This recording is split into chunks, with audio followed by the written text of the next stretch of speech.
Hello माँ, मैं रवि बोल रहा हूँ। कैसी हो माँ? मैं ठीक हूँ बेटे।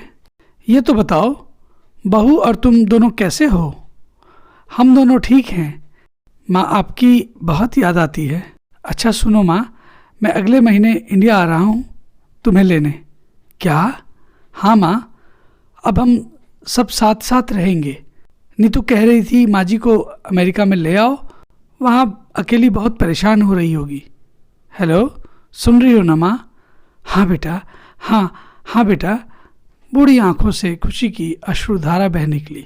बेटे और बहू का प्यार माँ के नस नस में दौड़ने लगा। जीवन के 70 साल गुजार चुकी सावित्री ने जल्दी से अपने पल्लू से अपने आंसू पोंछे और बेटे से बात करने लगी।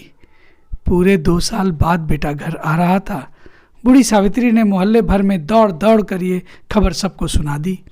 सभी खुश थे कि चलो बुढ़ापा अब इसका चैन से कटेगा, बेटे और बहू दोनों इसके साथ अपना समय गुजार पाएंगे।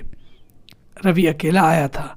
उसने कहा कि माँ, हमें जल्दी ही वापस जाना है, इसलिए जो भी रुपया पैसा किसी से लेना है वो सब लेकर रख लो, और तब तक मैं किसी प्रॉपर्टी डीलर से मकान की बात करता हूँ। मकान? माँ ने पूछा। हाँ माँ, अब ये मकान बेचना पड़ेगा ना, वरना कौन इसकी देखभाल करेगा? हम सब तो अब अमेरिका में ही रहेंगे। बूढ़ी आंखों ने मकान के कोने कोने को ऐसे निहारा जैसे किसी अबोध बच्चे को सहला रही हो। आनन फानन और औने पौने दाम में रवि ने मकान बेच दिया। सावित्री ने वो जरूरी सब सामान समेटा जिससे उसको बहुत अत्यधिक लगाव था। रवि टैक्सी मंगवा चुका था।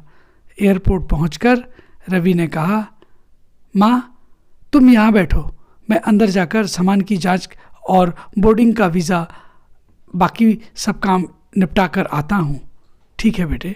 सावित्री देवी वहीं पास के बेंच पर बैठ गई। काफ़ी समय बीत चुका था।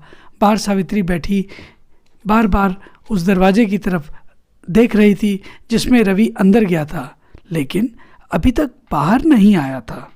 शायद अंदर बहुत भीड़ होगी सोचकर बूढ़ी आंखें फिर से एक टकटकी लगाए उसी दरवाजे को निहारती रहती।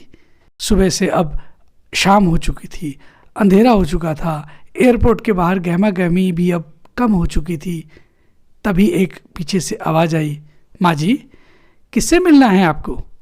वहाँ के एक कर्मचारी ने बूढ़ी सावित्री से पूछा। मेरा बेटा अंदर गया था टिकट लेने, वो मुझे अमेरिका लेकर जा रहा है ना। खुशी भाव से सावित्री देवी ने घबरा कर कहा। लेकिन अंदर तो कोई पैसेंजर नहीं है, अमेरिका जाने वाली फ़्लाइट तो दोपहर में ही चली गई। क्या नाम था आपके बेटे का?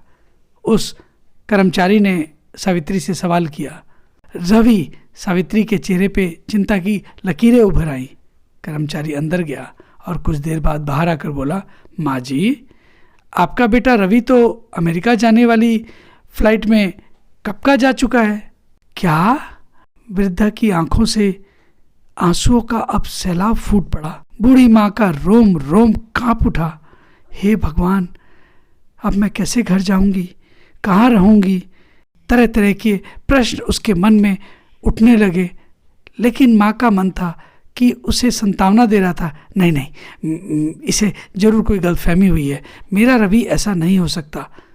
तभी सावित्री ने दबे स्वर में उस कर्मचारी से कहा, बेटा आपको ज़रूर कोई गलतफहमी हुई है, मेरा रवि भला मुझे अमेरिका लेकर जाने वाला था, यहाँ क्यों छोड़कर अकेले चला जाएगा?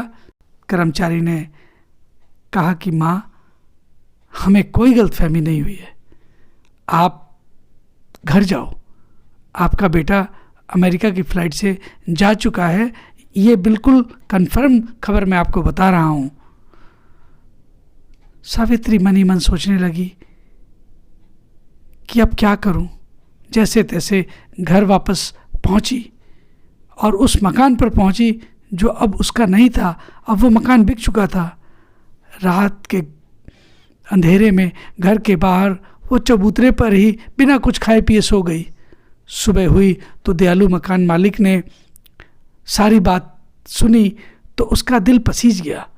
उसे सावित्री के साथ उसके बेटे द्वारा किए गए छल और धोखे से बहुत पछतावा हुआ और उसने दया करके सावित्री को उसी मकान में एक कमरा रहने को दे दिया।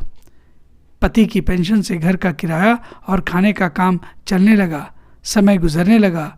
एक दिन मकान मालिक ने वृद्धा से पूछा, माँ जी, क्यों नहीं आप अपने किसी रिश्तेदार के यहाँ चली जाती? अब आपकी उम्र भी बहुत हो गई हो, कब तक यूं अकेली जी पाओगी? हाँ, चली तो जाऊं, लेकिन कल को मेरा बेटा आया तो यहाँ फिर कौन उसका ख्याल रखेगा?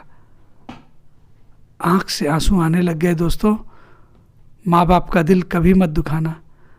माँ तो माँ होती है। जिसने भी माँ का दिल दुखाया है, जीवन में उसने कभी तरक्की नहीं करी। माँ भगवान के बाद दूसरा रूप है, जो 9 महीने अपने पेट में बच्चे को रखती है और उसके बाद असहाय पीड़ा सहकर उसको इस धरती पर जन्म देती है।